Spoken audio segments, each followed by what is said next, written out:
wa katmus syahadati, dan menyembunyikan persaksian. Tuh, jadi di antara maksiat atau dosa yang berhubungan dengan lisan, mulut ya, itu adalah menyembunyikan persaksian, yang mana memang sangat dibutuhkan untuk menyelesaikan kasus. Ya, seperti omnya nih, ada suatu pembunuhan umpamanya ya, yang mana nih dari pembunuh ini pokoknya mah jadi reaksi. Ada yang mengatakan ini bunuh diri, ada yang membunuh gitu ya. Nah, ketika dia itu ada yang membunuh, kan itu harus diusut ya. Nah, dan ini sulit kecuali memang ada saksi ya. Nah, tuh saksi yang semacam itu dibutuhkan untuk sekali lagi menyelesaikan atau mengkelirkan kasus. Nah, itu dia nggak boleh nolak, nggak boleh umpamanya nggak mau ya, harus mau. Itu kalau seandainya dia nggak mau, menolak, disembunyikan, padahal dia tahu. Nah, itu namanya menyembunyikan persaksian, yang mana itu hukumnya dosa karena termasuk maksiat lisan. Nah, mungkin untuk dalilnya ya, itu ada di surah Al-Baqarah. Tulis, ntar cariin ya, surah Al-Baqarah ayat 283. Surah Al-Baqarah ayat 283. Nah, ini tentunya setelah ayat yang paling panjang di Al-Quran. Jadi di Al-Quran itu ada satu ayat panjang jasa lah, itu ayat 282-nya. Jadi ini 283 ya. Nah, awal suratnya nih, Allah Subhanahu wa taala awal ayat maksudnya. Allah Subhanahu wa taala berfirman, ini mah supaya nanti nyariinnya ada bayangan aja gitu. A'udzubillahi minasyaitonirrajim. Bismillahirrahmanirrahim. Wa in kuntum ala safari wa lam tajidu katiban farihanum maqbudah fa in amina ba'dukum ba'dan falyu'addil ladzi tumina amanata wal yattaqillaha rabbah. Nah, yang jadi sasaran ini ya, wala taktumus syahadah wa may yaktumha fa innahu asimun qalbuh wallahu bima ta'maluna alim. Terjemahannya nih ya, terjemahannya yang intinya wala taktumus syahadah, dan janganlah kalian menyembunyikan kesaksian. Itu tadi ya, padahal dibutuhkan nih. Sebab kalau dia nggak menyaksiin, ini kasus nggak selesai. Akhirnya nanti terjadi fitnah di mana-mana. Karena barang siapa yang menyembunyikannya, sungguh berdosa hatinya, kotor. Jadi bukan aja nanti menimbulkan fitnah secara umum. Nah, khususnya itu bagi orang yang menyembunyikan persaksian padahal dibutuhkan, itu adalah dosa. Sekali lagi karena tadi termasuk maksiat lisan. Nauzubillah min dzalik. Jadi kalau memang dia tahu, jangan takut-takut ya. Jangan ini mah giliran dia tahu dibutuhkan gak mau nyaksiin.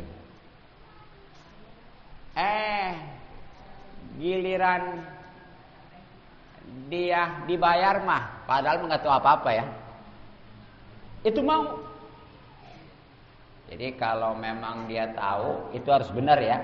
Kalau umpamanya dia nggak tahu, jangan coba-coba karena dibayar umpamanya. Ataupun memang padahal dia tahu yang benar, karena dibayar, jadi dia nyaksiinnya salah, nggak sesuai dengan kesaksian, itu juga nggak boleh. Itu ya diantaranya. Kemudian anisyanil Qur'ani, atau melupakan Quran. Nah, jadi termasuk nih maksiat yang berhubungan lisan atau mulut adalah melupakan Al-Quran. Maksudnya gimana? Bisa dia ini tadinya hafal, lupa. Itu tuh dosa. Tapi jangan mentang gara-gara gini lah, mendingan nggak mau ngapal ya. Talar gitu maksudnya ya. Sebab kalau talar mah nanti lupa dosa. Jangan. Tapi itu ya, kalau udah talar mah usahakan supaya jangan lupa gitu. Nah, karena nih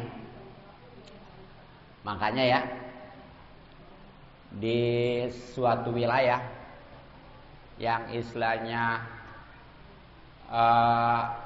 luasnya itu 1 hari perjalanan nih, itu wajib kudu ada orang yang talal Quran. Kalau nggak ada sama sekali yang talal Quran tuh di wilayah itu semuanya dosa.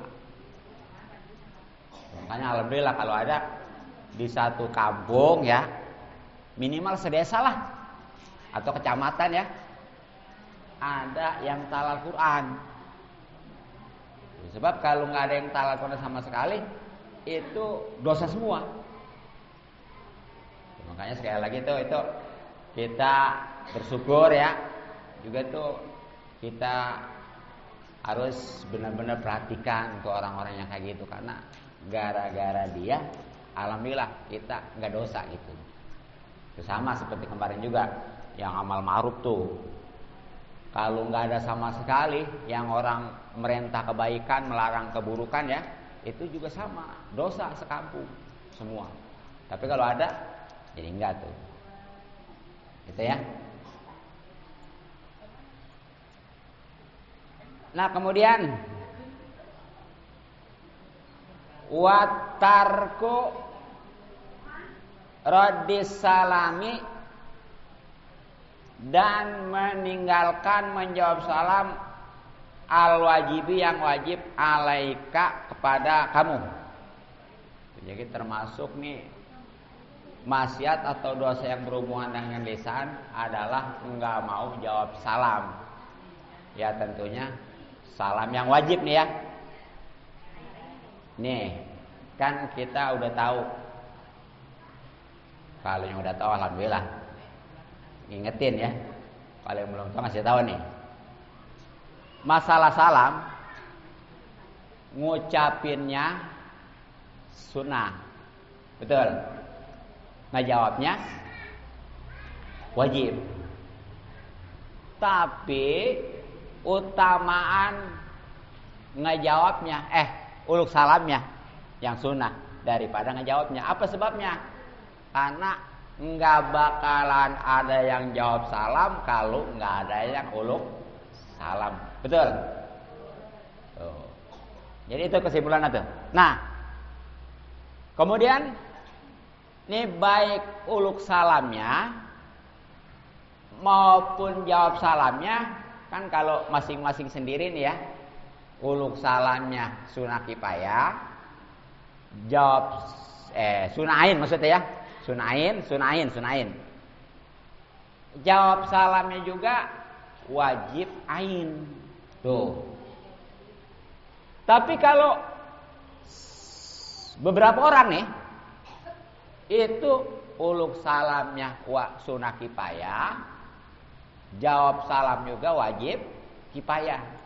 Nih contohnya gini. Umpamanya Po Hindun ketemu sama Po Siti. Nah, itu Po Hindun ngomong atau ngucapin assalamualaikum.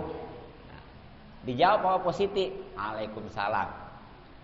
Nah itu sunnah kifayah bagi si Hindun ngucapin assalamualaikum, kemudian wajib sunnah ain ya, sunnah ain ngucapin salam bagi si Hindun, dan wajib ain ngejawab salam bagi Po Siti. Tuh kalau sama-sama sendiri. Nah sekarang bagaimana nih?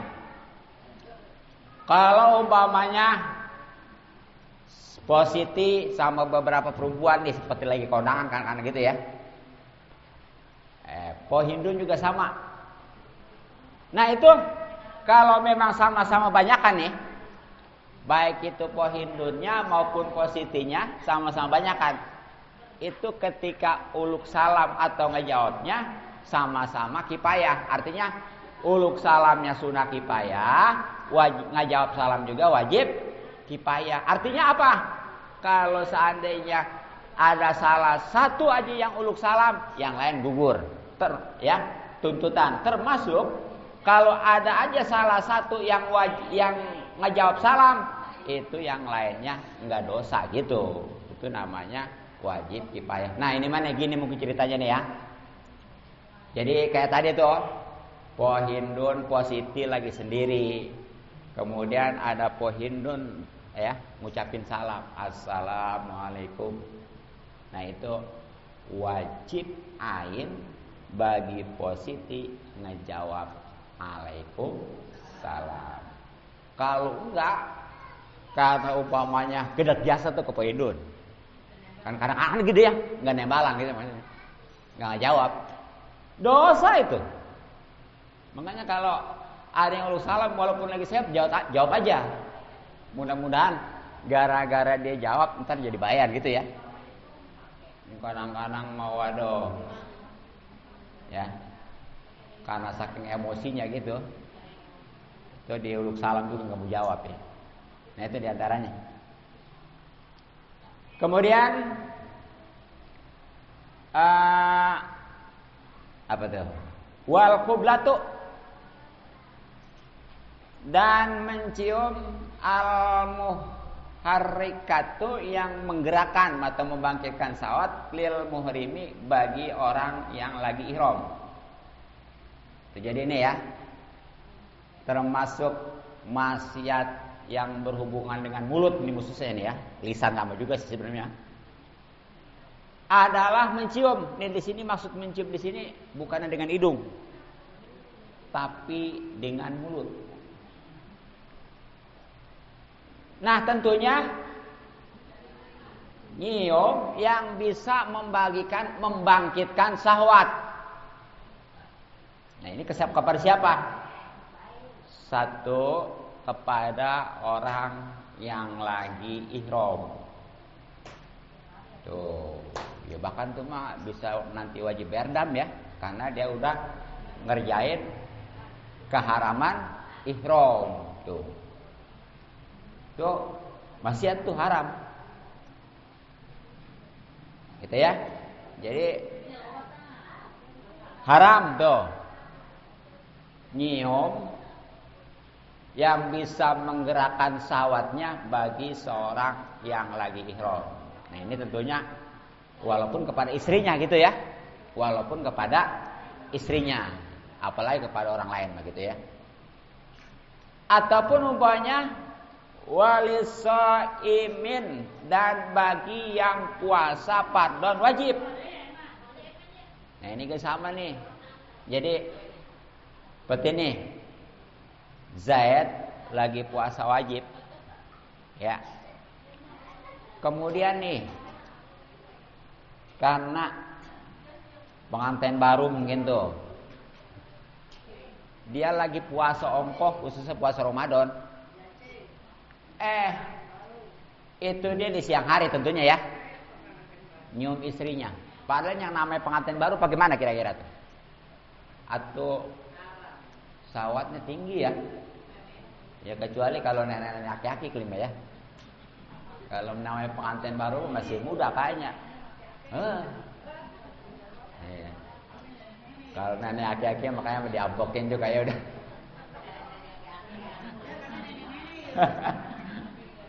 Ya makanya pernah nih Rasul dihadapkan dengan dua pertanyaan ya. Jadi ada nih anak muda nanya, "Wahai Rasulullah, kalau saya lagi puasa itu nyium batal enggak?" Batal. Datang lagi aki-aki. "Kalau saya lagi puasa nyium itu batal enggak?" Enggak. Bagaimana ceritanya nih ya? Anak muda mau, padahal pertanyaan sama kan? Sama ya. Tapi beda yang nanyanya beda. Kalau yang pertama mah anak muda, tinggi sawatnya gitu, makanya batal. Nah, kalau yang kedua mah aki-aki. Oh, itu asal dia wah curhat. Aki-aki juga kalau bininya muda mah sama aja kali ya. Iya. Iya tuh, nenek-nenek juga sama kalau lakinya muda mah ya. Sebaliknya gitu ya. Nah, itu ya. Jangan. Jadi hati-hati tuh lagi puasa, apalagi lagi ihram. Kalau lagi puasa cuma hanya batal puasanya doang ya, kalau itu sampai tergerak sawatnya gitu ya. Kalau lagi ihram itu bisa jadi wajib berdam nantinya, karena dia udah ngerjain larangan ihram gitu. Nah kemudian liman latahilu lahu liman latahilu, ataupun nih mencium juga sama nih ya. Mencium kepada orang atau perempuan yang tidak halal lahu baginya qalbuhu kublatuhu, menciumnya. Sama tuh, ini orang lain tadi ya. Jadi bukan istri ya. Ini naudzubillah haram. Nah, dari sini nih. Jadi makanya kalau nih kadang-kadang tuh suka di bandara ya, bukan siapa itu ya. Iya. Ya padahal mah nih yang boleh dicium ini ya, yang boleh dicium nih. Kalau umpamanya baru ketemu sesama jenis boleh. Banyak ini ada orang pulang umrah atau pulang haji ya. Umpamanya sama-sama lelaki pelukan tuh, ciuman lah katakannya, itu nggak apa-apa. Ya. Ataupun suami istri boleh ya. Itu udah beres kan ya? Ya kangen jasa kali ya.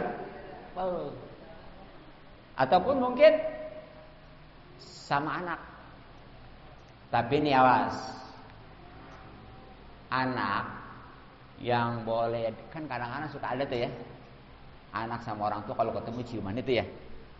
Nih, yang boleh nyium orang tua ke anak kalau anaknya masih kecil. Itu mah mau satu jenis, mau beda jenis nggak apa-apa. Kalau masih kecil, ya kan anak mah kadang-kadang hawanya kan orang lain juga demen aja ya, nggak apa-apa itu mah. Iya. Nah, kalau yang udah gede gimana nih? Apalagi udah dewasa ya, udah balik gitu ya. Nih. Jadi kalau sama jenis nih ya. Seperti anak tuh, umpamanya ibu nyium anaknya yang perempuan nih walaupun dewasa, nggak apa-apa itu mah ya, karena satu jenis. Tapi kalau yang beda jenis jangan, walaupun itu orang tua ya. Hah? Iya tuh kadang-kadang gitu tuh ya. Jadi sekarang harus ada rambu-rambu gitu ya. Iya gitu ya, gitu. Iya memang gitu ya, tapi aturan gitu, ada aturan gitu ya, gitu. Iya emang sebenarnya mah pada umumnya begitu gitu, ya. Tangan gitu ya. Nah jadi itu, terus nih, jadi yang boleh dicium itu tuh ya. Kemudian nih yang boleh dicium nih, untuk tangan nih, tangan ya. Tangan yang boleh dicium nih, tangannya orang yang berilmu tuh boleh dicium tuh. Bahkan sunnah ya.